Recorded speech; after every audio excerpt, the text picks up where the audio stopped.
গল্পকথন by আদর চ্যানেলে আপনারা শুনছিলেন সাদাত হোসেনের লেখা উপন্যাস শঙ্খচূড়। আজ শুনবেন একাদশ পর্ব। পিতা মহেন্দ্র রায়ের মৃত্যুর দিনেই চন্দ্রগড়ের অবস্থা জানতে পারলেন বিশম্বর রায়।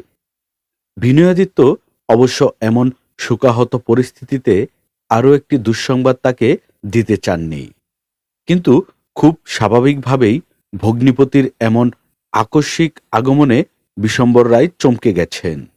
তাছাড়া পিতার মৃত্যু সংবাদ বোন সিজিতাকেও জানাতে হবে, আর সেজন্য কাউকে না কাউকে পাঠাতেই হবে চন্দ্রগড়ে। ফলে পুরো পরিস্থিতি তাকে অবহিত করা অনিবার্য হয়ে উঠল। ঘটনা শুনে দীর্ঘ সময় চুপ করে রইলেন বিশম্বর রায়। তারপর বললেন, সময়টা খারাপ, খুব খারাপ। বিনয়াদিত্য কিছু বললেন না। তার ভয়ানক অসহায় লাগছে। মনে হচ্ছে চারপাশ থেকে একসঙ্গে অনেকগুলো বিপদ তেড়ে আসছে, কিন্তু তিনি বুঝতে পারছেন না কোন বিপদটি কম ভয়ঙ্কর। বিশম্বর বললেন, এখন কি করব বলুন তো? বুঝতে পারছি না। যুদ্ধ ছাড়া তো আর কোনো উপায় দেখছি না। কিন্তু সেটি কি বুদ্ধিমানের কাজ হবে? বিড়বিড় করে বললেন বিনয়াদিত্য। তাও ভাবছি। সৃজিতা ওখানে রয়ে গেছে। তার চেয়ে বড় কথা, ঈশান ও তৃষানও তো ওখানে। লান গলায় বললেন বিনয়াদিত্য। ওদের কোনো ক্ষতি কি ওরা করবে? এই প্রশ্নের সঠিক উত্তর কারোরই জানা নেই। তবে কৃষ্ণেন্দু মিত্রর পুত্র অরিন্দমের জীবকর্তনের ঘটনা বিনয়াদিত্যের চোখের সামনে ঘটেছে। তিনি জানেন পুত্রের এই পরিণতি নিয়ে কি ভয়ানক ক্রুদ্ধ কৃষ্ণেন্দু। ফলে ভীত হওয়ার যথেষ্ট কারণ তার আছে। তাছাড়া যে অক্ষয়াদিত্যকে এই সুদীর্ঘ বছর ধরে তিনি দেখেছেন, চিনতেন বলে ভাবতেন, সেই অক্ষয়াদিত্যই যদি এমন ভয়ানক ছদ্মবেশী এক মানুষ হয়ে থাকেন, তবে তাদের কারোর কাছেই আর নিরাপদ নন তারা। প্রশ্ন হচ্ছে, এখন তাহলে কি করবেন তিনি? বিশম্বর বললেন, সবার আগে চন্দ্রগড় রাজবাড়ির পরিস্থিতি জানা দরকার। বন্দীদের সঙ্গে তারা কি আচরণ করছে, তাদের উদ্দেশ্য কি? উদ্দেশ্য তো পরিষ্কার। অক্ষয়াদিত্য তার পিতার সিংহাসন ফিরে পেতে চায়। কৃষ্ণেন্দু মিত্র সহযোগিতার বিনিময়ে তার ভবানীপুরকে স্বাধীন সার্বভৌম ভূখণ্ড হিসেবে প্রতিষ্ঠিত করতে চান।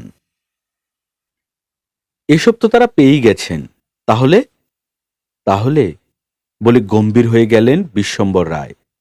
তারপর বললেন, তাহলেও ঈশান ত্রিশান কেন ঝুঁকিতে? কারণ যে ক্ষমতায় থাকে সে ক্ষমতার পথে কোনো কাঁটা রাখতে চান না। চন্দ্রগড়ের সিংহাসনের এখন সবচেয়ে বড় কাঁটাকে? ঈশান ও ত্রিশান, ভীত গলায় বললেন বিনয়াদিত্য। অক্ষয়াদিত্যের সামনে ভবিষ্যতের ওরা ছাড়া তো আর কোনো কাঁটা নেই। তাহলে এই সুযোগ তিনি কেন নষ্ট করবেন? বিনয়াদিত্য এভাবে ভাবেননি।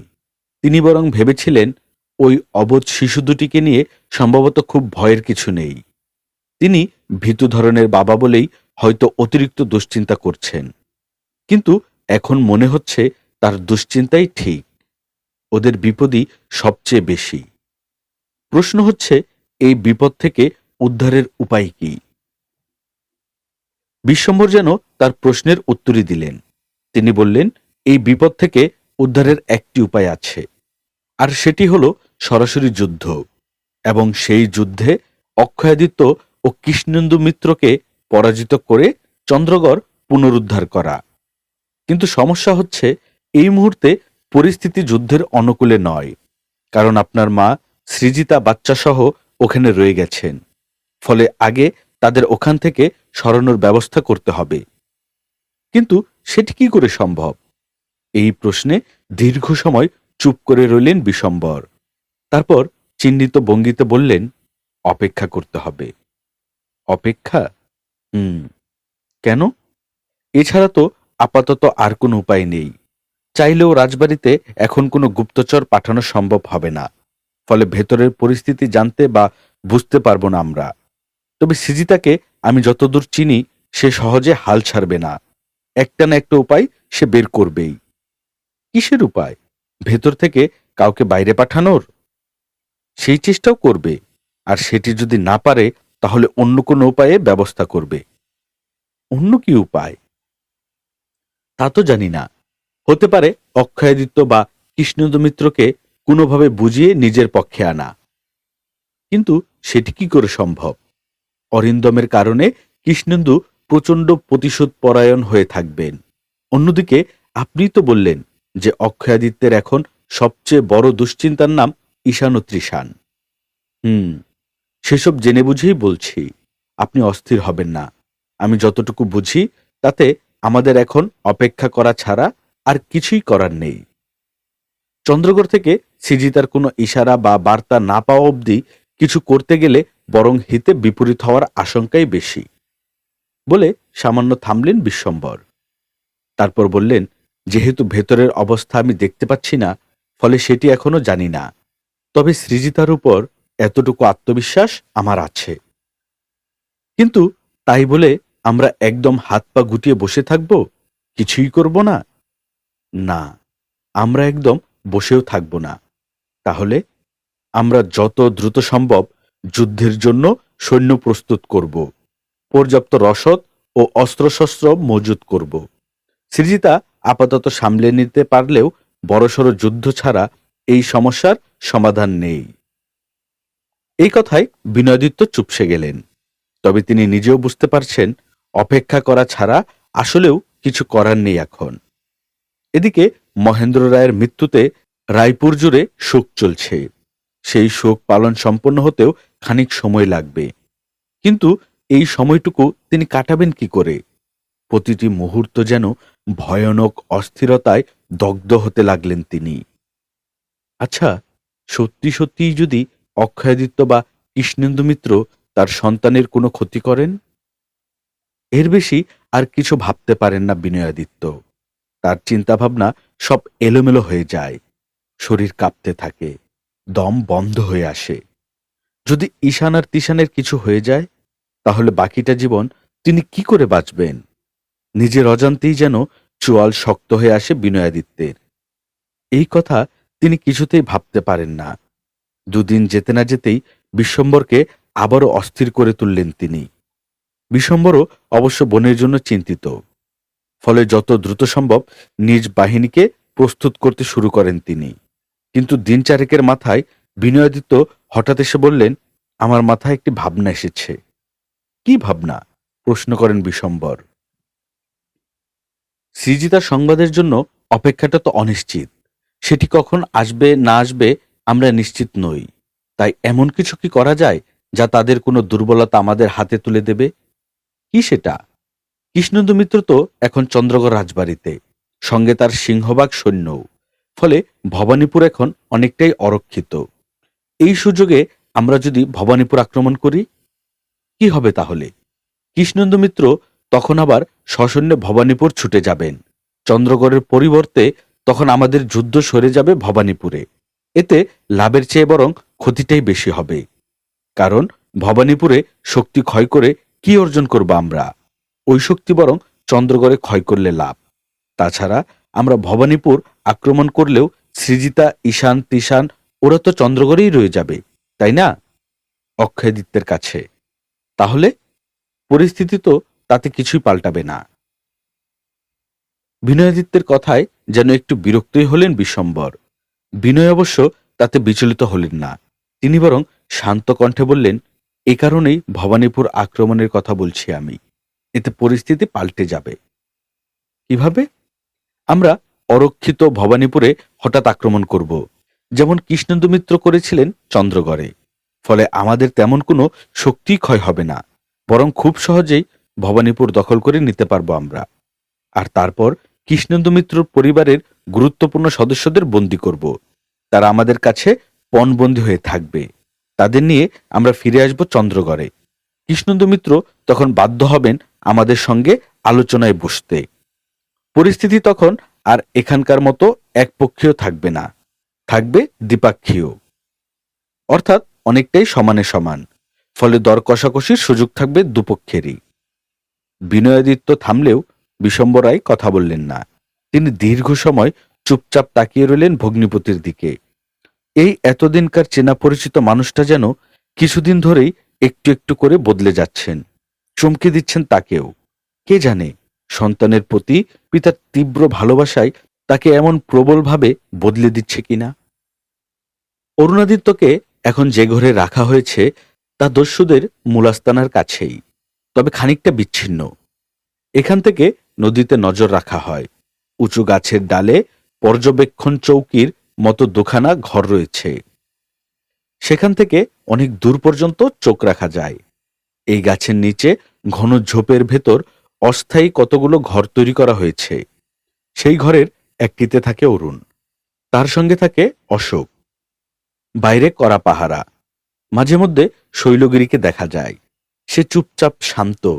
ঘন জঙ্গলেও ঘোড়া ছোটানোর দারুণ দক্ষতা তার রয়েছে। সৈনিকদের মধ্যেও অসাধারণ প্রভাব।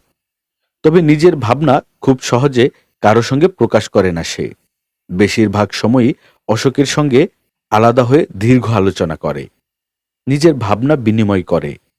অশোক সেগুলো পুঙ্খানুপুঙ্খরূপে পালন করার চেষ্টা করে। বিষয়টি অরুণাদিত্যকে অবাক করেছে। এত অল্প বয়সেই একটি ছেলে সকলের মধ্যে কি করে এমন প্রভাব বিস্তারী হয়ে উঠল।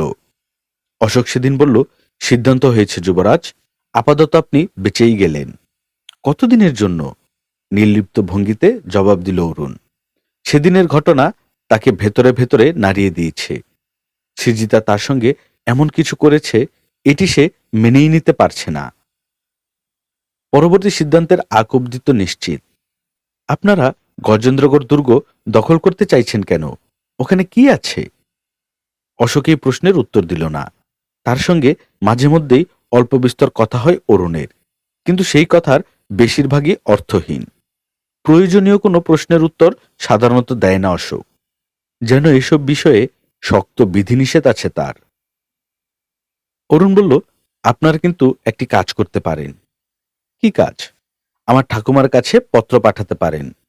কি পত্র? আমি আপনাদের হাতে বন্দী।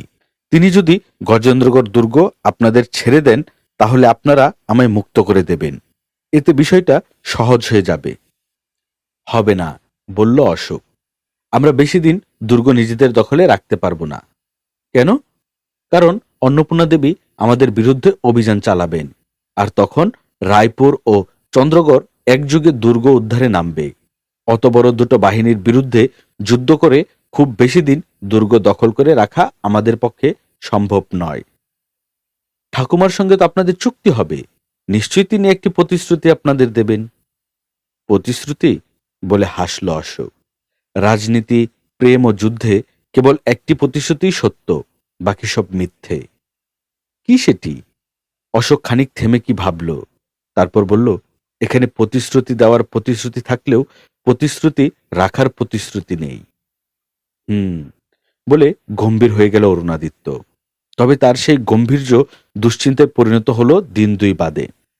অশোক হঠাৎ করেই এখানে আসা বন্ধ করে দিল। চারিদিকের প্রহরায় থাকা সশস্ত্র দস্যুদের মধ্যে এক ধরনের অস্থিরতা লক্ষ্য করা গেল।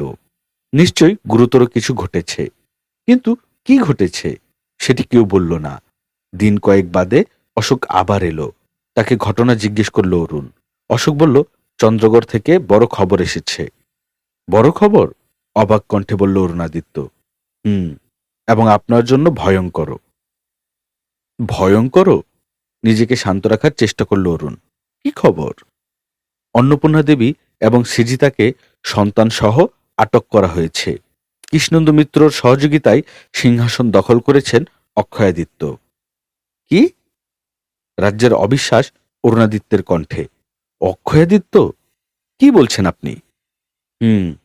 তিনি তার পিতার উত্তরাধিকারী হিসেবে সিংহাসনে আরোহণ করেছেন। চন্দ্রগড়ের বেশিরভাগ অমাত্য রাজসভাসদ সৈনিকেরা তা মেনেও নিয়েছে। এমনকি প্রজাদেরও একটি বড় অংশ তাকে সমর্থন দিচ্ছে। অরুণাদিত্য হতভম্ব ভঙ্গিতে বসে রইল, যেন এই অবিশ্বাস্য ঘটনা হজম করতে পারছে না সে। দীর্ঘ সময় পর সে বলল, আমার মা, ভাই বোন? তারা মহলে নেই। আপনাকে খুঁজতে রাজা বিনয়াদিত্যকে গজেন্দ্রগড় পাঠিয়েছিলেন রাজমাতা অন্নপূর্ণা দেবী। তখন আপনার মাও এসেছিলেন। তিনি এখন সেখানেই আছেন। প্রবল দুশ্চিন্তার মধ্যেও একটু যেন খানিক স্বস্তি নিয়ে এলো অরুণাদিত্যের কাছে। অন্তত বিনয়াদিত্যের সঙ্গে তার মা রয়েছেন প্রতাপ নারায়ণও। ফলে সুরক্ষিত ওই দুর্গে আপাতত কোনো শঙ্কা তাদের নেই। কিন্তু একটি বিষয় অরুণাদিত্যকে সন্দিগত করে তুলল। দস্যুদের কাছে এখন আর তার আলাদা কোনো গুরুত্ব থাকার কথা নয়, বরং উটকো ঝামেলায় মনে হওয়ার কথা। কারণ চন্দ্রগড়ের রাজসিংহাসনে এই মুহূর্তে যারা রয়েছে তাদের কাছে তার জীবন মূল্যহীন। ফলে তার মুক্তিপণের জন্য দর কষাকষি করে কিছু প্রাপ্তির সুযোগও আর তাদের নেই। এখন তাহলে তাকে নিয়ে কি করবে তারা? এই প্রশ্নের উত্তর মিলল সেই রাতেই। গভীর রাতে হঠাৎ ঘুম ভেঙে গেল অরুণাদিত্যের। ঘরের বাইরে একাধিক লোকের নিচু গলার শব্দ শুনতে পেল সে, কিন্তু তাদের কথায় বিষয়বস্তু স্পষ্ট বোঝা গেল না। অবশ্য কিছুক্ষণের মধ্যেই উচ্চগ্রামে উঠতে লাগলো তাদের কণ্ঠস্বর। কোনো একটি বিষয়ে মতদৈবতায় ভুগছে তারা, কিছুতেই সিদ্ধান্তে পৌঁছাতে পারছে না। তীর্থঙ্করের চাপা কিন্তু স্পষ্ট কণ্ঠ শুনতে পেল অরুণ। সে বলল, বনপতি এখন যা বলছেন সেটি তো অযৌক্তিক কিছু নয়। তিনি বরং এখন আমাদের সেদিনের সেই যুক্তিমতোই কথা বলছেন। কি কথা? অরুণাদিত্যকে হত্যা করার বিনিময়ে তিনি বিশ্বম্বরকে নতুন এমন কোনো শর্ত দিতে চাইছেন যা থেকে তিনি আর ফিরে আসতে পারবেন না, বা প্রতিশ্রুতি ভঙ্গ করার সুযোগ থাকবে না। এমন কি প্রতিশ্রুতি আছে যে সেটি রাখতে তিনি বাধ্য থাকবেন বা প্রতিশ্রুতি ভাঙতে পারবেন না? অরুণাদিত্যকে হত্যার বিনিময়ে বিশ্বম্বরের কাছে বিপুল পরিমাণ যুদ্ধ সরঞ্জাম চাওয়া হবে। আমরা যদি ওই বিপুল পরিমাণ যুদ্ধ সরঞ্জাম ও দুর্গ প্রতিরক্ষা ব্যবস্থা পাই, তাহলে গজেন্দ্রগড় দুর্গ দখল করা এবং ধরে রাখা এখনকার মতো অতটা কঠিন হয়তো হবে না। তাছাড়া গজেন্দ্রগড়ের সাধারণ অধিবাসীদের একটি বৃহৎ অংশ তো দীর্ঘদিন ধরে আমাদের হয়েই কাজ করছে। এই সরঞ্জামাদি পেলে তারাও এক একজন ভয়ঙ্কর প্রতিরোধ যোদ্ধা হয়ে উঠতে পারে। ওখানকার মোয়াল, জেলে, কাঠুরে সহ নিম্নবর্গের অত্যাচারিত অনেক মানুষকেই যেহেতু দীর্ঘদিন ধরে আমরা সংগঠিত করেছি, গোপনে যুদ্ধের প্রশিক্ষণ দিয়েছি, বলল অচেনা একটি কণ্ঠ। সুতরাং এই সুযোগে তাদের সক্রিয়ভাবে কাজেও লাগানো যাবে। একদম। তাদের মধ্যে যদি এসব সরঞ্জাম সরবরাহ করা যায়, তাহলে তারা আমাদের বড় শক্তি হয়ে উঠতে পারবে, বলল তীর্থঙ্কর। এমনকি আমরা দুর্গে আক্রান্ত হলে তারা অকস্মাৎ পেছন থেকে আক্রমণ করে শত্রুদের চমকে দিতে পারবে। এতে আমাদের সম্ভাবনা অনেক বাড়বে। বলে গম্ভীর হয়ে গেল অশোক। তারপর বলল, কিন্তু বিশ্বম্বর রায় যদি আমাদের কথা বিশ্বাস না করেন? কেন করবেন না? কারণ এর মধ্যেই কিন্তু তাকে খবর পাঠানো হয়েছে যে আমরা তার কথা মতো অরুণাদিত্যকে হত্যা করেছি। তো এখন যদি আবার বলা হয় যে অরুণাদিত্যকে আসলে হত্যা করা হয়নি, তখন আমরা মিথ্যে বলেছিলাম, তাহলে কি তিনি আমাদের কথা বিশ্বাস করবেন? এই প্রশ্নে উপস্থিত সকলেই যেন খানিক চিহ্নিত হয়ে পড়লেন। তীর্থঙ্কর অবশ্য তাকে বিশ্বাস করানোর একটি উপায় বের করল। সে বলল, সেক্ষেত্রে অরুণাদিত্যকে তার কাছে সশরীরে উপস্থিত করতে হবে, না হলে তিনি সহজে বিশ্বাস করতে চাইবেন না যে অরুণ বেঁচে আছে। তাছাড়া আমরা যেহেতু এখন তাকে প্রকাশ্যেই অবিশ্বাস করছি, সুতরাং তিনিও আমাদের বিশ্বাস করবেন না, এটিই স্বাভাবিক। বলল অশোক। কিন্তু এই চিন্তার একটি ফাঁক থেকে যায়। সে যদি তার বোনের রাজ্য অখণ্ড রাখতে বা নির্বিঘ্ন রাখতে আমাদের গজেন্দ্রগড় দুর্গ দখলে সাহায্য না করে, তাহলে যুদ্ধ সরঞ্জাম দিতে কেন রাজি হবে? দুটোর ফলাফল তো একই। তোমার কথাই যুক্তি আছে, কিন্তু এছাড়া আমরা যুবরাজের বিনিময়ে আর কি চাইব? কোনটি আমাদের কাজে লাগবে? তাছাড়া তার কাছেও তো যুবরাজকে হত্যা করার বিকল্প নেই। কারণ যুবরাজ বেঁচে থাকা মানে সৃজিতার স্বপ্ন পূরণের পথে সবচেয়ে বড় বাধা থেকে যাওয়া, আর যুবরাজের বিনিময়ে তাকে তো কোনো না কোনো শর্ত মানতেই হবে। গম্ভীর ভঙ্গিতে বলল অশোক। তবে এখানে অন্য একটি ব্যাপারও আছে। কি ব্যাপার? এখন তো পরিস্থিতি সৃজিতারও বিপক্ষে। অক্ষয়াদিত্য চন্দ্রগড় দখল করে নেওয়ার ফলে সে এখন বন্দির মতো। তাহলে এই পরিস্থিতিতে অরুণাদিত্য যেমন তার জন্য সমস্যা, তেমনি অক্ষয়াদিত্যও। তো তো তিনি যদি ওই প্রসঙ্গ উত্থাপন করেন, তাহলে আমরা তাকে এই প্রস্তাব দেব যে সে আমাদের যুদ্ধ সরঞ্জাম সরবরাহ করলে আমরা তার হয়ে অক্ষয়াদিত্যের বিরুদ্ধেও লড়তে চাই। এতে সে এক ঢিলে দুই পাখি শিকারের কথা ভাববে। অরুণকেও হাতে পেল, আবার আমাদেরও তার কাজে লাগলো। আমরা কি তার হয়ে আসলেই অক্ষয়াদিত্যের বিরুদ্ধে যুদ্ধ করব? সেটি জিনিসপত্র হাতে পাওয়ার পর বোঝা যাবে, বলে হাসল তীর্থঙ্কর। কিন্তু যেন ইতস্তত করে বলল অশোক, কিন্তু কি? শৈলগিরি চাইছে না অরুণাদিত্যের কোনো ক্ষতি হোক। মানে? অবাক গলায় বলল সবাই। মানে, বলে একটু সময় নিল অশোক। তারপর বলল, সে যুবরাজকে নিরাপদে পালিয়ে যেতে দিতে চাইছে, ফিরিয়ে দিতে চাইছে তার পরিবারের কাছে। কিন্তু কেন? আর এ কথা শুনলে বনপতির কি প্রতিক্রিয়া হবে তা কি সে জানে না? অশোক এই প্রশ্নের যথাযথ উত্তর দিতে পারল না। ফলে তীব্র বাদানুবাদ শুরু হলো তাদের মধ্যে। অরুণাদিত্য ঘটনার কিছুই বুঝতে পারল না। শৈলগিরি কেন হঠাৎ তার প্রতি এমন সহানুভূতিশীল হয়ে উঠল? সে কেন তার কোনো ক্ষতি হতে দিতে চাই না? সে কেন তার কোনো ক্ষতি হতে দিতে চায় না? অনেক ভেবেও এর কোনো সদুত্তর অরুণাদিত্য পেল না। সেই রাতে আর ঘুম হলো না তার, বরং অজস্র এলোমেলো ভাবনা অস্থির করে রাখল পরদিন সকাল থেকে সন্ধ্যা অবধি। অরুণাদিত্য জানে না তার সঙ্গে সামনে কি ঘটতে যাচ্ছে, কি অপেক্ষা করছে তার জীবনের বাকি অংশে। যদি বিশ্বম্বর রায়ের হাতে তাকে তুলে দেওয়া হয়, তাহলে নিশ্চিত করেই তিনি তাকে হত্যা করবেন, এবং এই ঘটনা যাতে কোনোদিনও প্রকাশ না পায় সেই ব্যবস্থাও করবেন। আর যদি তাই হয়, তাহলে মা, ঠাকুমা, বিনয়াদিত্য, এমনকি পুষ্পলতার কাছেও চিরজীবনের জন্য এক যন্ত্রণাকাতর অনিশ্চিত অপেক্ষার নাম হয়ে থাকবে সে। হয়তো প্রগাঢ় দীর্ঘশ্বাস আর অনন্ত অপেক্ষা নিয়েই জীবনের বাকি কটা দিন কাটিয়ে দেবে তারা। আচ্ছা, বিনয় কাকু যদি জানতে পারেন যে সেজিতা তাকে নিয়ে এমন এক ভয়ানক ষড়যন্ত্র করেছে, তাহলে তার প্রতিক্রিয়া কি হবে? কিংবা ঠাকুমা, তখন তারা কি করবেন সেজিতার সঙ্গে? কাকু কি এখনো তাকে গজেন্দ্রগড় জঙ্গলে খুঁজে বেড়াচ্ছেন? কিংবা মা, কিংবা পুষ্পলতা, কি করছে সে? তার সেই পত্র দুখানাও পড়া হলো না, আর হবেও না কখনো। বেঁচে থাকলে হয়তো কখনো না কখনো তাকে জিজ্ঞেস করে জানা যেত ওই পত্রে সে কি লিখেছিল। কিন্তু এই জীবনে সেই সুযোগ আর কখনোই মিলবে না। তার সঙ্গে দেখা হবে না কোনোদিন, জানা হবে না তার সেই গভীর গোপন কথাগুলো। আচ্ছা, সব মানুষের জীবনে কি এমন এমন কত কত না বলা কথা, না জানা অনুভব আর অপ্রকাশিত বেদনা নিয়েই কি হঠাৎ ফুরিয়ে যায় সব? অদ্ভুত এক হাহাকারের দীর্ঘশ্বাস বেরিয়ে এলো অরুণাদিত্যের বুকের ভেতর থেকে। সন্ধ্যার অন্ধকার গাঢ় হয়ে আসছে। দূর থেকে ভেসে আসছে নাম না জানা প্রাণীর ডাক। সেই ডাকে অরুণের বুকের ভেতরটা কেমন কেঁপে উঠল। সে বসে রইল চুপচাপ, নিঃসাড়। তার পায়ের তলায় শুকনো পাতার বিছানা। এই বিছানাতেই রাতে ঘুমায় সে।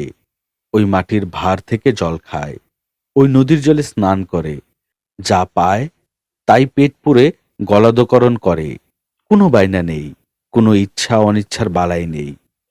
এ যেন এক সর্বসহা জীবন। এই জীবন কি কখনো ভাবতে পেরেছিল সে?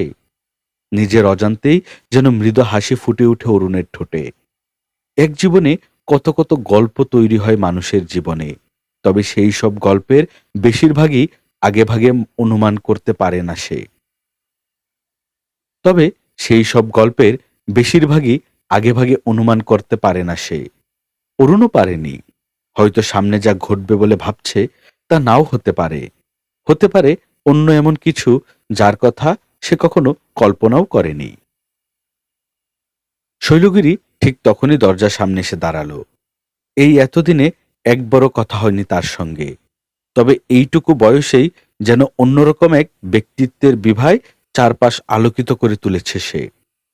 অরুণাদিত্য চোখ তুলে তাকালো। তার মুখে সৌজন্যের মৃদু হাসি।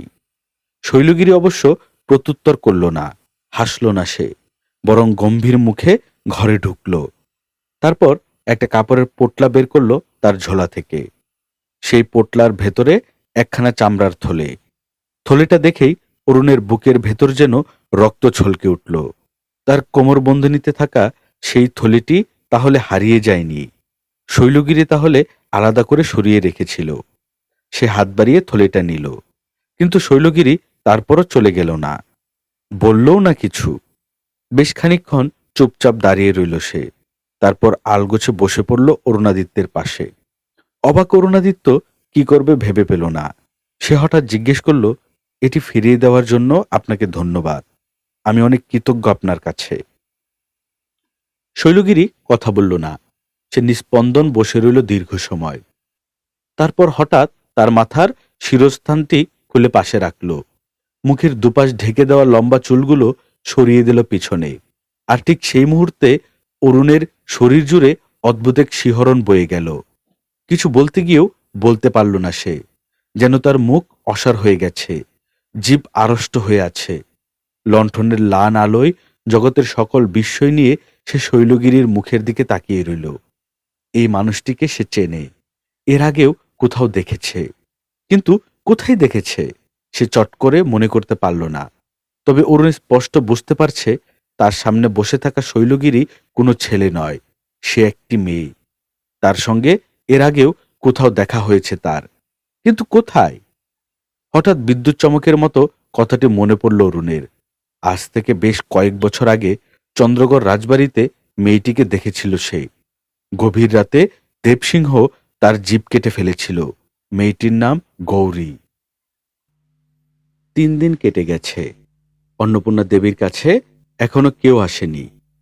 তবে এতে যে তিনি স্বস্তিতে আছেন তা নয়, বরং তার দুশ্চিন্তা আরও বেড়েছে। এই ছোট্ট অন্ধকার ঘরে বসে বাইরের পৃথিবীর কোনো খোঁজ তিনি নিতে পারেন না, দিন আর রাতকে আলাদা করতে পারেন না, ফলে বুঝতেও পারেন না কোথায় কি ঘটছে। কিন্তু চারপাশে হঠাৎ করেই যে এক অস্বস্তিকর থমথমে নীরবতা বিরাজ করছে তা তিনি টের পেতে শুরু করেছেন। প্রবল ঝড়ের আগে প্রকৃতি যেমন শান্ত নিস্তরঙ্গ হয়ে ওঠে, এ যেন অনেকটা তেমন। কিন্তু এই ঝড়টি কোন দিক থেকে আসবে সেটি তিনি কিছুতেই ঠাহর করতে পারছেন না। এমন কি হতে পারে যে কৃষ্ণেন্দু মিত্র নতুন কোনো ফন্দি আঁটছেন, আরো ভয়ানক কিছু, নাকি তিনি নিজেই কোনো সমস্যায় পড়েছেন? কথাটি ভাবতেই নড়েচড়ে বসলেন অন্নপূর্ণা দেবী। গত কয়েকদিনের প্রলয়ঙ্করী ঝড়ে শারীরিক ও মানসিকভাবে প্রায় বিপর্যস্ত তিনি। কিন্তু চন্দ্রগড় দখলের মধ্য দিয়ে কৃষ্ণেন্দু মিত্র ও অক্ষয়াদিত্য যে জয়ের দেখা পেয়েছেন, তাও যে সর্ববই অর্থে নির্ঝঞ্ঝাট নয়, সেটি যেন তিনি হঠাৎ করেই উপলব্ধি করতে শুরু করলেন। এই ভাবনাটিও বিদ্যুৎ চমকের মতো তার মাথায় খেলে গেল যে সৃজিতা সাধারণ কোনো মেয়ে নয়, সে রাজপরিবারের মেয়ে। ফলে বিনা দোষে তার সন্তানদের উপর ভয়ানক কোনো অন্যায় করলে তার পরিণতি মোটেই ভালো হবে না। আর এটি কৃষ্ণেন্দু মিত্রকে অবশ্যই মাথায় রাখতে হবে। কথাগুলো ভাবতেই অন্নপূর্ণা দেবী বেশ খানিকটা নির্বার বোধ করতে লাগলেন। গত কয়েকদিন যে অসহনীয় মানসিক যন্ত্রণা তিনি বয়ে বেরিয়েছেন তা যেন ধীরে ধীরে দ্রবীভূত হতে লাগল। অন্নপূর্ণা দেবী জানেন তিনি তার নিজেকে নিয়ে বিন্দুমাত্র ভীত নন, তিনি ভীত তার পরিবারের সদস্যদের নিয়ে, তার রাজরক্ত নিয়ে। কোনো কিছুর বিনিময়ে এই রক্তের প্রবাহকে তিনি রহিত হতে দিতে চান না, বাধাপ্রাপ্ত হতে দিতে চান না। এ কারণেই বিনয়াদিত্য এবং বিভাবতীকে নিয়ে চিহ্নিত তিনি। তারা কি চন্দ্রগড়ের অবস্থা জানতে পেরেছে? আর জানলে কি করবে তারা? তাদের এই প্রতিক্রিয়ার ওপরই অনেক কিছু নির্ভর করছে। বিশেষ করে বিনয়াদিত্যের উপর এখন পুরো দায়িত্ব। কিন্তু মানুষ হিসেবে তিনি উদাসীন, সহজ এবং কোমল। ফলে এমন বিপজ্জনক পরিস্থিতিতে তার ভূমিকা কি হবে সে বিষয়ে অন্নপূর্ণা দেবী নিশ্চিত নন। তার এই দুর্বল মানসিক অবস্থা যদি তাকে কোনো ভুল সিদ্ধান্ত গ্রহণে প্রলুব্ধ করে, তাহলে সেটি হবে সবচেয়ে খারাপ। বিনয়াদিত্য কি বুঝতে পারবেন যে এই সময়ে তার সবচেয়ে ভালো সিদ্ধান্ত হবে রায়পুরে যাওয়া? কেবল এই একটি জায়গা থেকেই সম্ভাব্য সর্বোচ্চ সহযোগিতা তিনি পেতে পারেন, নাকি অত ধৈর্য তার হবে না। বরং সন্তানদের দুশ্চিন্তায় আবেগক্রান্ত হয়ে তৎক্ষণাৎ গজেন্দ্রগড় দুর্গ ফাঁকা করে সেখানকার সব সৈন্য নিয়ে তিনি চন্দ্রগড় আক্রমণ করবেন। নতুন করেই এমন নানা চিন্তা অন্নপূর্ণা দেবীর মস্তিষ্কে ভিড় করতে লাগল।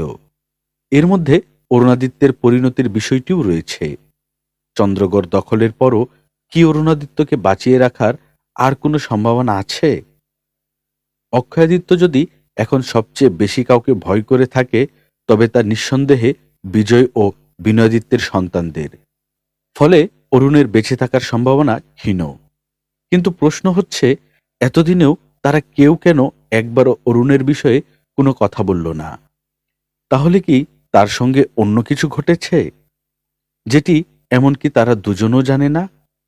বিষয়টি অন্নপূর্ণা দেবীর মনে কিঞ্চিত আশার সঞ্চার করল।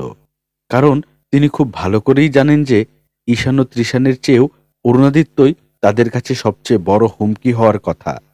শুধু তাই নয়, প্রতিশোধ নিতে গিয়েও অক্ষয় ও কৃষ্ণেন্দুর সবচেয়ে বড় লক্ষ্য হতে পারত অরুণাদিত্য। কারণ তাদের দুজনেরই সীমাহীন ক্ষোভ ও ক্রোধ বিজয়াদিত্যের উপর। ফলে সেই ক্রোধ প্রশমিত করার জন্য অরুণাদিত্যের বিকল্প আর কিছু হয় না। এসব ভাবতে গিয়েই অন্নপূর্ণা দেবীর মাথায় একটি বুদ্ধি চলে এলো। কিছু বিষয়ে তিনি নিশ্চিত হতে চান, কিন্তু সেই বিষয়গুলো সরাসরি কৃষ্ণেন্দু মিত্র কিংবা অক্ষয়াদিত্য ছাড়া আর কারো কাছ থেকে জানা সম্ভব নয়। ফলে তিনি নিজ থেকেই কৃষ্ণেন্দু মিত্রর সঙ্গে দেখা করতে চাইলেন। কিন্তু এই জানতে চাওয়া তাকে বরং সৃজিতার বিষয়ে ভয়ঙ্কর ওই সত্যের মুখোমুখি করল। কৃষ্ণেন্দু মিত্র বললেন, বিলম্ব হচ্ছে বলে এটি ভাবার কোনো কারণ নেই যে আপনার প্রাপ্য শাস্তি থেকে আপনি রেহাই পাবেন। সকল শাস্তি তো কেবল দৃশ্যমান নয়, বরং অদৃশ্য শাস্তি আরো বেশি কষ্টকর। ভেজা গলায় বললেন অন্নপূর্ণা, গত কদিন ধরে যে অসহনীয় মানসিক যন্ত্রণার মধ্য দিয়ে আমি যাচ্ছি, তার চেয়ে মৃত্যু অনেক শ্রেয়। আপনি বরং আমায় মৃত্যু দিন, হত্যা করুন। হত্যা করলে সেটি তো আরো আগেই করা যেত, কিন্তু মানুষ হিসেবে আপনি যতটা জঘন্য, আপনার ঠিক ততটা নৃশংস শাস্তি পাওয়া উচিত। এবং আমি প্রতিজ্ঞা করছি, যত বড় ত্যাগই আমাকে করতে হোক না কেন, আপনার ন্যায্য শাস্তি আমি নিশ্চিত করবই। আপনি আমার অরুণকে হত্যা করেছেন, ঈশান ও ত্রিশানকে নিয়ে দিনের পর দিন অসহ্য মানসিক যন্ত্রণা দিচ্ছেন। তারপরও আর কোন শাস্তি আমাকে এর চেয়ে বেশি কষ্ট দিতে পারবে? অরুণকে আমি হত্যা করিনি, শান্ত কণ্ঠে বললেন কৃষ্ণেন্দু মিত্র। এমনকি সে কোথায় আছে তাও আমি জানি না। তাহলে? অবাক গলায় বললেন অন্নপূর্ণা দেবী। তিনি মূলত কৃষ্ণেন্দু মিত্রর কাছ থেকে কিছু তথ্য সংগ্রহ করতে চাইছেন। অরুণ তাহলে কোথায়? সে কোথায় তা আমি কিংবা অক্ষয়াদিত্য কেউই জানি না, তবে যিনি জানেন তাকে আমি চিনি। কে সে? আপনার পুত্রবধূ সৃজিতা। সৃজিতা? সৃজিতা কি করে জানবে অরুণ কোথায়? সে তো এই রাজবাড়িতেই বন্দী। কৃষ্ণেন্দু মিত্র হাসলেন। তারপরও একমাত্র তিনিই জানেন। এতটা অবাক বোধ হয় বহুকাল হননি অন্নপূর্ণা দেবী। তিনি হতভম্ব গলায় বললেন, কি বলছেন আপনি? সৃজিতা কি করে অরুণের খবর জানবে? খবর তো সেই সবার আগে জানে যে ঘটায়, তাই না? সৃজিতা অরুণকে? যেন নিজের কণ্ঠই নিজের বিশ্বাস হচ্ছিল না অন্নপূর্ণা দেবীর। আজ্ঞে হ্যাঁ, নিজের ঘর সুরক্ষিত রাখতে আপনি এতদিন আপনার চারিদিকে বিষ নিঃশ্বাস ছড়িয়েছেন, বিষাক্ত ছোবল মেরে গেছেন, অথচ একবারও দেখতে পাননি যে আপনার চোখের সামনেই আপনার চেয়েও বড় কালসাপ ফনা তুলে আছে, বলে হাসলেন কৃষ্ণেন্দু মিত্র। তারপর বললেন, মৃত্যুর আগে আপনাকে আরো খানিক মানসিক যন্ত্রণা দিয়ে যাই। সৃজিতা কিছুতেই বিজয়াদিত্যের পুত্রদের সিংহাসনে আরোহণ করতে দেবে না। শুধু অরুণাদিত্যকেই নয়, প্রয়োজনে সে অরুণের কনিষ্ঠ ভ্রাতা বরুণ ও ভগ্নী ইন্দ্রাণীকেও হত্যা করবে। যে রাজরক্ত রক্ষায় আপনি আর সকলকে ধ্বংস করেছেন, সেই একই রাজরক্ত রক্ষায় সেও অন্যদের ধ্বংস করছে। এতে তো আপনার আনন্দিত বোধ করার কথা, আহত নয়। আদিত্য পরিবারের যোগ্য রাজবধূ সে, আপনার একান্ত বাধ্যগত অনুগামী উত্তরস্বরী। অন্নপূর্ণা দেবী বলার মতো কোনো কথা খুঁজে পেলেন না। তবে কৃষ্ণেন্দু মিত্র বললেন, আমি আপনার কাছে যথাসময়েই ফিরে আসব, তবে তার আগে কিছু কাজ আমাকে সম্পন্ন করতে হবে। কৃষ্ণেন্দু মিত্র চলে গেলেও দাঁড়িয়ে রইলেন অন্নপূর্ণা দেবী। তার হঠাৎ মনে হলো, এই সৃজিতাকে তিনি আরো আগেই চিনতে পেরেছিলেন। ঈশান ত্রিশানের জন্মের পর মুহূর্তের জন্য হলেও নিজের খোলস থেকে বেরিয়ে এসেছিল সে। কিন্তু বিষয়টি যে তার চারপাশের কেউই সহজভাবে গ্রহণ করছে না, সেটিও বুঝতে পেরেছিল। ফলে তখনকার মতো সামনে নিয়েছিল নিজেকে, কিন্তু ভেতরে ভেতরে হয়ে উঠেছিল আরো ভয়ঙ্কর। প্রশ্ন হচ্ছে, এই ভয়ঙ্কর বিষবৃক্ষ কতদূর শিকড় গজিয়েছে, তার ছায়া কতদূর বিস্তৃত হয়েছে। অসহায় অন্নপূর্ণা দেবী হঠাৎ হাঁটু গেড়ে বসে পড়লেন। তারপর সেই নির্জন অন্ধকার কারাগারের মেঝেতে হাত পা ছড়িয়ে নিঃশব্দে কাঁদতে লাগলেন। সেই রাতে প্রহরীদের দিয়ে যাওয়া খাদ্যও গ্রহণ করলেন না তিনি। তার কেবল অরুণাদিত্যের কথা মনে পড়তে লাগল। সৃজিতা কি তাকে হত্যা করেছে?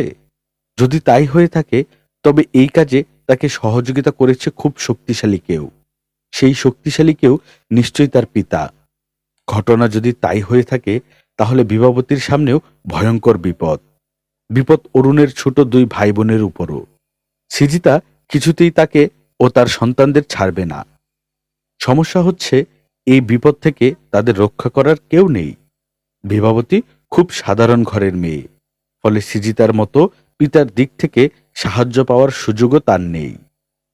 প্রথম স্ত্রী বিয়োগের পর খুব সাধারণ এক ঘরেই বিয়ে করেছিলেন বিজয়াদিত্য, এবং বিবাহের পর তাদের সঙ্গে আর কোনো যোগাযোগও রাখেননি। কিন্তু এখন অন্নপূর্ণা দেবী কি করবেন? সেই রাতে আর ঘুমাতে পারলেন না তিনি। তবে ভোর রাতের দিকে চূড়ান্ত এক সিদ্ধান্ত নিয়ে নিলেন। অন্নপূর্ণা দেবীর আঁচলে বাঁধা ছোট্ট এক বিষের শিশি। এই বিষটুকু তিনি সবসময় নিজের সঙ্গেই রাখতেন। যে জীবন তিনি যাপন করেছেন, তাতে নিজের পরিণতির বিষয়ে কখনোই পুরোপুরি নিশ্চিত হতে পারেননি।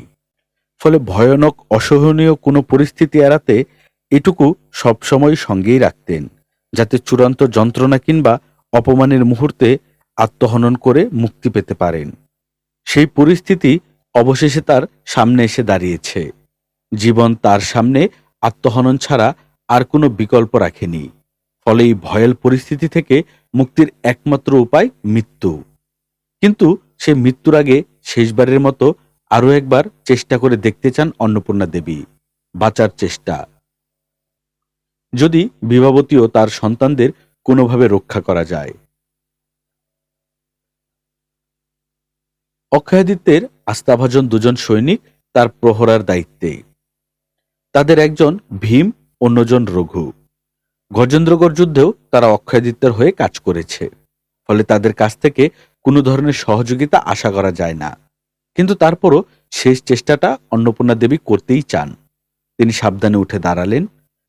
দশাশয় শরীরের ভীম অদূরেই লোহার গারদের বাইরে সতর্ক ভঙ্গিতে দাঁড়িয়ে আছে।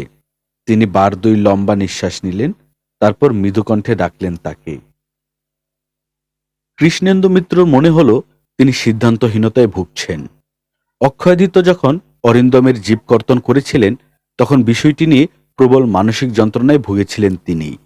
কিন্তু ঘটনার সময়ে উপস্থিত কয়েকজন কাছের জমিদার ও অক্ষয়াদিত্য নিজে তাকে এটি বোঝাতে সক্ষম হয়েছিলেন যে ওই পরিস্থিতিতে তার কিছুই করার ছিল না।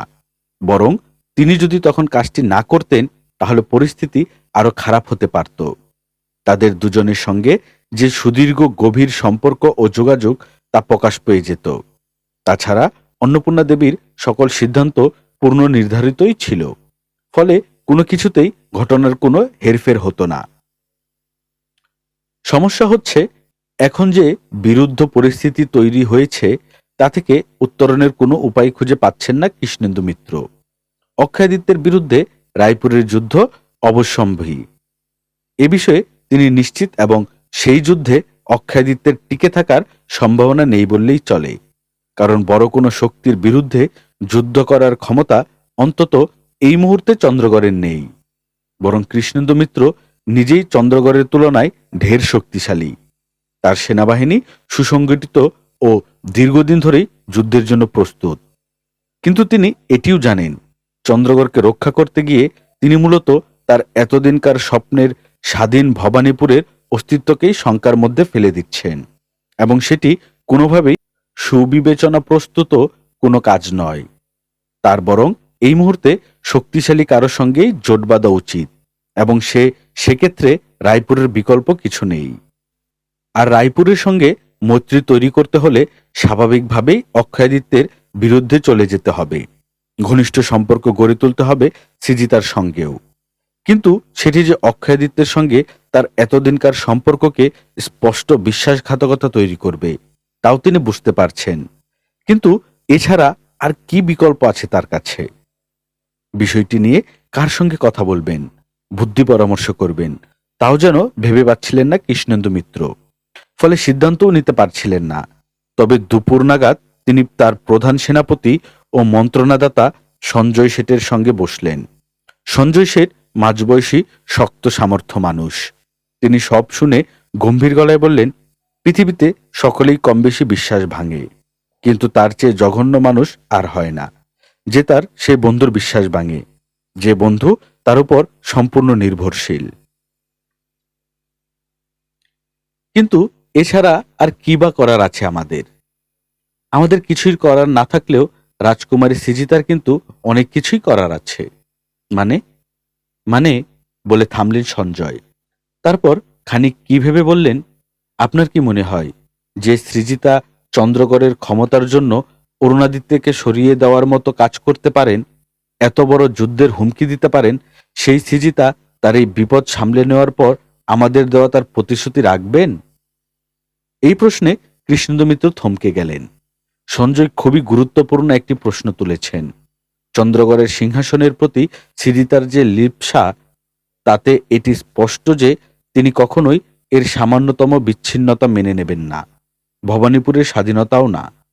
সঞ্জয় বললেন, সৃজিতা এখন স্বাধীন ভবানীপুরের প্রতিশ্রুতি দিলেও আপনি নিশ্চিন্ত থাকুন, অক্ষয়াদিত্যের সঙ্গে যুদ্ধের পর তিনি কখনোই সেটি হতে দেবেন না, বরং আগের চেয়েও অনেক বেশি শক্তিশালী ও কঠোর হবেন। কারণ যুদ্ধজয়ী সৃজিতা তখন রায়পুর ও চন্দ্রগড় এই দুই রাজ্যের সেনাবাহিনীর উপরই কর্তৃত্ব করতে পারবেন। তাদের সম্মিলিত শক্তির কাছে আর সবাই অসহায় হয়ে পড়বে। আর তখন ঠিক কি কারণে তিনি চন্দ্রগড় থেকে ভবানীপুরকে আলাদা হতে দেবেন বলে আপনি মনে করেন? কিংবা স্বাধীন ভবানীপুরের অস্তিত্ব তিনি মেনে নেবেন? অনেক ভেবেও এই প্রশ্নের কোনো উত্তর পেলেন না কৃষ্ণেন্দু মিত্র।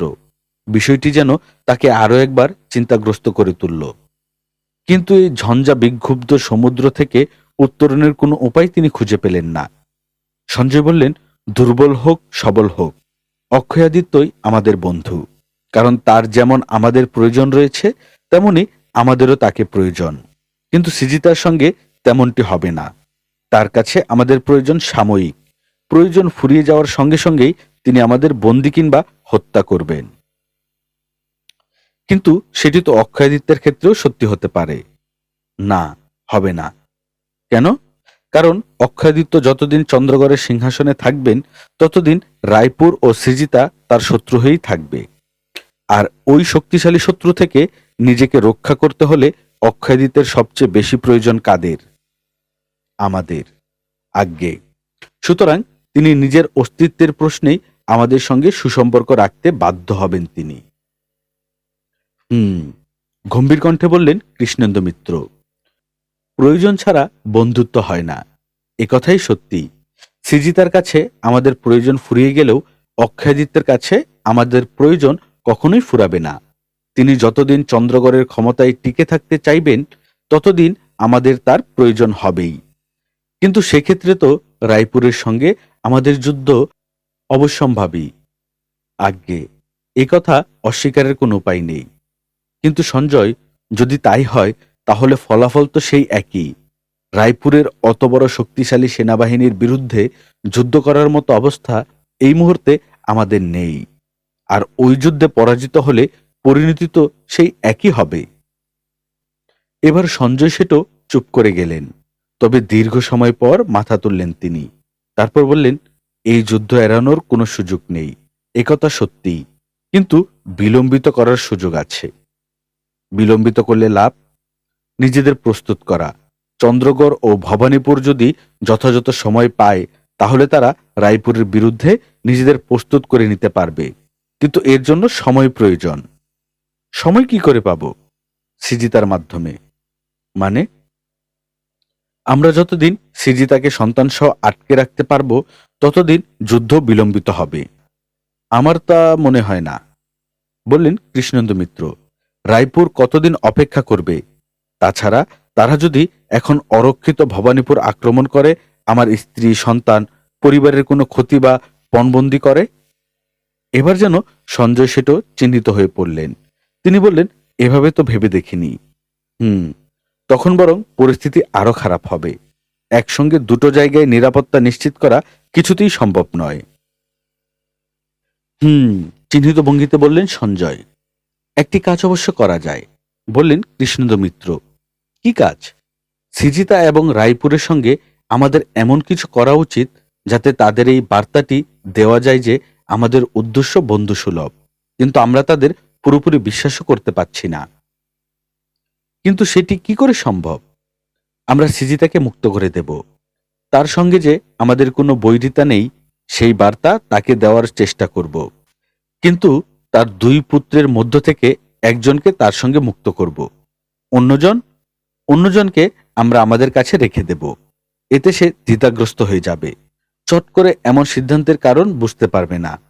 এই নিয়ে ভাববে, নিজেরা আলাপ আলোচনা করবে, আমাদের সঙ্গে কথা বলার চেষ্টা করবে।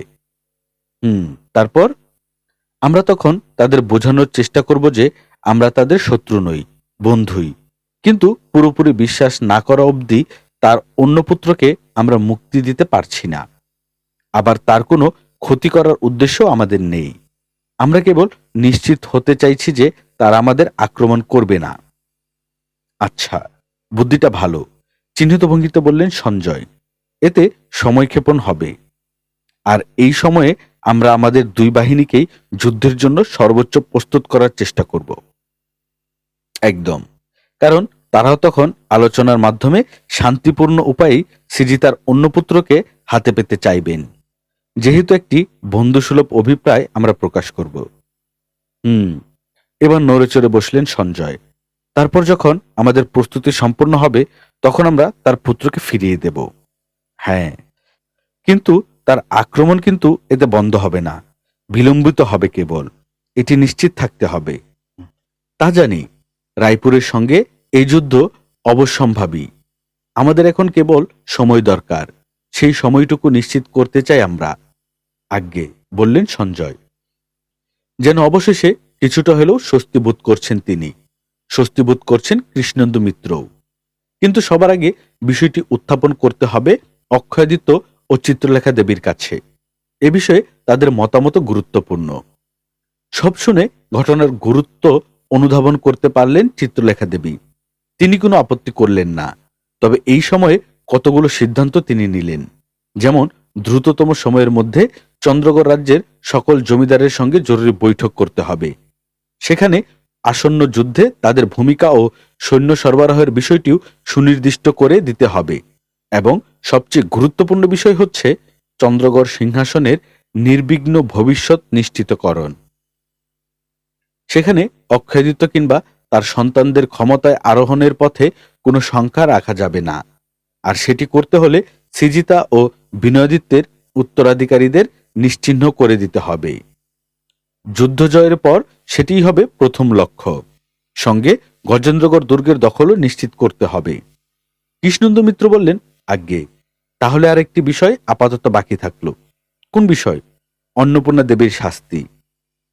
পরিস্থিতির কারণে তাকে সর্বোচ্চ শাস্তি প্রদান করা গেল না, কারণ সিজিতার সন্তানদের আপাতত নিরাপদই রাখতে হচ্ছে। সুতরাং দ্রুততম সময়ে তার মৃত্যুদণ্ড কার্যকর করা হোক। চিত্রলেখা দেবী সঙ্গে সঙ্গে এই কথার উত্তর দিলেন না। খানিক চুপ করে থেকে বললেন, একটু ধৈর্য ধরতে হবে কৃষ্ণেন্দু মিত্র। কেন?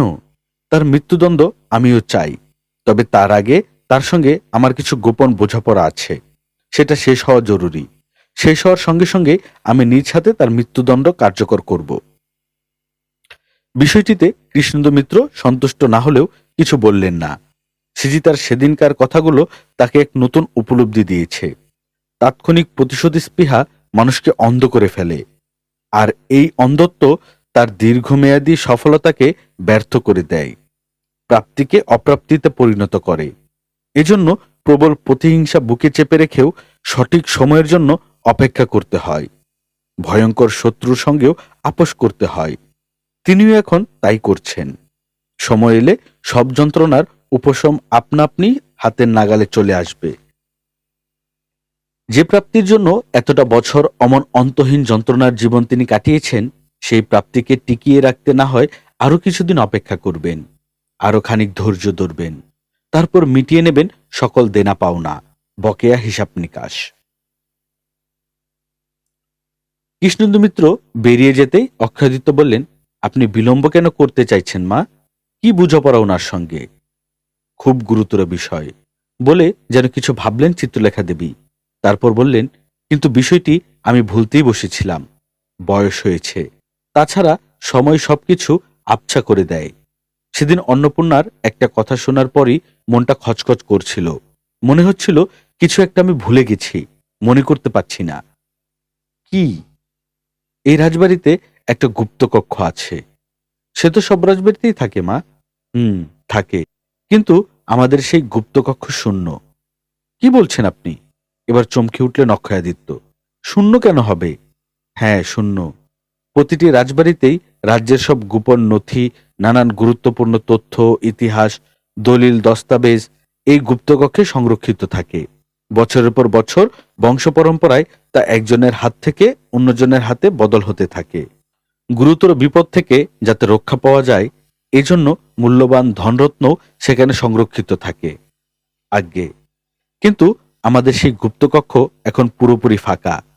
সাধারণত রাজা নিজে ছাড়া আর কারোরই ওই কক্ষে প্রবেশের অনুমতি থাকে না। এমনকি রাজ সিংহাসনে আরোহণের সময়ও এই প্রতিজ্ঞা করার নিয়ম রয়েছে। কিন্তু আমার ধারণা অন্নপূর্ণা দেবী আগে ওই কক্ষের জিনিসপত্র অন্য কোথাও হস্তান্তর করেছে। অন্য কোথায়? আতকে ওঠা কণ্ঠে বললেন অক্ষয়াদিত্য। জানি না। এতদিন নিয়ম অনুযায়ী যে সিংহাসনে আরোহণ করেছে, সে ওই গুপ্তকক্ষের চাবি হাতে পেয়েছে, তার ভেতরের সিন্দুকগুলোরও। তোমার বাবার সময়ে সিন্দুকগুলো রাখা হয়েছিল জমঘরের তলায় ভূগর্ভস্থ কক্ষে। তবে ওই কক্ষের কথা আমি ভুলেই গিয়েছিলাম। সেদিন অন্নপূর্ণা চন্দ্রগড়ের ইতিহাস নিয়ে এমন কিছু কথা বলল যে শুনে আমি হতভম্ব হয়ে গেলাম। ওই ঘটনা তো আমি সেভাবে জানতাম না, জানতাম অন্যভাবে। আর তারপর থেকেই বিষয়টি আমার মাথায় গেঁথে রইল। চিহ্নিত ভঙ্গিতে বললেন অক্ষয়াদিত্য। তারপর? তারপর সেদিন হঠাৎই মনে পড়ল বলে সামান্য থামলেন চিত্রলেখা দেবী। খানিক সময় নিয়ে বললেন, এমন একটা জনশ্রুতি ছিল যে রাজা শঙ্করাদিত্য যখন চন্দ্রগড়ের সিংহাসনে আরোহণ করেন, তখন তিনি পূর্বের এক রাজকবিকে নাকি আটক করে মৃত্যুদণ্ড দিয়েছিলেন। কেন?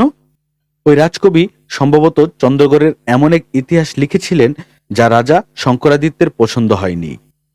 সেই ইতিহাসে কি ছিল তাও আমরা জানি না। আসলে অত আগের ইতিহাস নিয়ে তো কেউ কখনো সেভাবে আগ্রহ দেখায়নি। আমরাও যা শুনেছিলাম মুখে মুখেই, ফলে ভুলেও গিয়েছিলাম।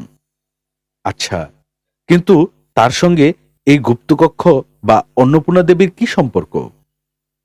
শঙ্করাদিত্য নাকি রেগে গিয়ে ওই রাজকবির লেখা সেই পুস্তক পুড়িয়ে ফেলেছিলেন এবং তাকে দীর্ঘদিন কারাগারে আটকে রেখে অমানবিক অত্যাচারও করেছিলেন, যাতে তিনি শঙ্করাদিত্যের শিখিয়ে দেওয়া ইতিহাস লেখেন।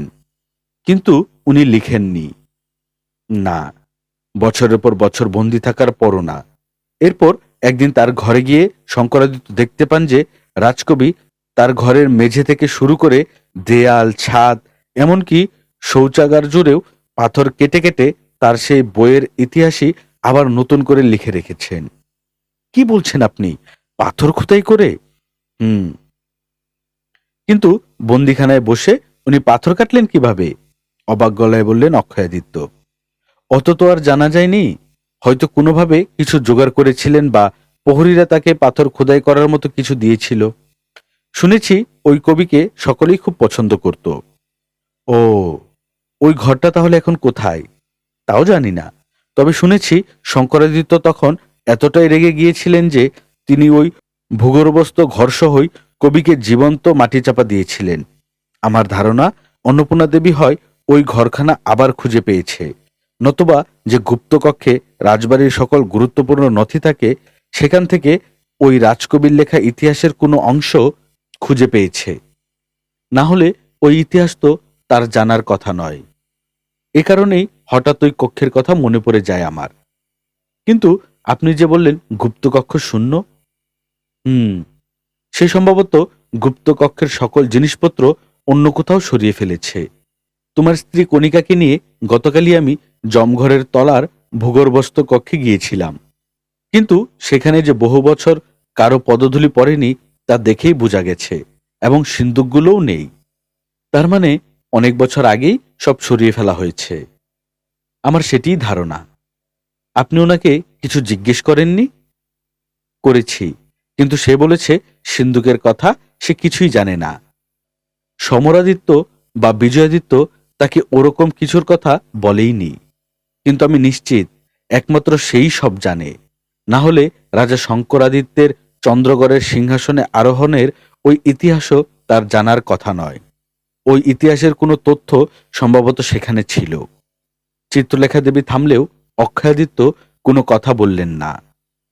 দীর্ঘ যুদ্ধ ও যন্ত্রণার পর যে প্রতীক্ষিত ক্ষমতার দেখা তিনি পেয়েছেন তা যে পদে পদে এমন সমস্যা সংকুল হবে এটি তিনি আশা করেননি। কিন্তু কিছুই করার নেই, তাকে অপেক্ষা করতে হবে, ধৈর্য ধরতে হবে। সমস্যা হচ্ছে ধৈর্যের সময় দীর্ঘ হয়। এই সময়ে স্থির ও সতর্ক থাকা জরুরি। কিন্তু তিনি এখনো জানেন না আর কত বিপদ তার চারপাশে অগোচরে ধারালো নখর বাগিয়ে ওত পেতে আছে। আপনারা শুনছিলেন সাদাত হোসেনের লেখা উপন্যাস শঙ্খচূড়। আজ 11তম পর্ব। আপনি যদি আমাদের চ্যানেলে প্রথম হয়ে থাকেন তাহলে অবশ্যই চ্যানেলটি সাবস্ক্রাইব করে দিবেন। আমাদের গল্প পাঠ ভালো লাগলে বন্ধুদের সঙ্গে শেয়ার করবেন। এরকম গল্প আমরা প্রতিনিয়ত আপলোড করে যাচ্ছি। পরবর্তী গল্প শোনার আমন্ত্রণ জানিয়ে আজকের মতো এখানেই বিদায় নিচ্ছি। সবাই ভালো থাকবেন, সুস্থ থাকবেন, সুন্দর থাকবেন। আল্লাহ হাফেজ।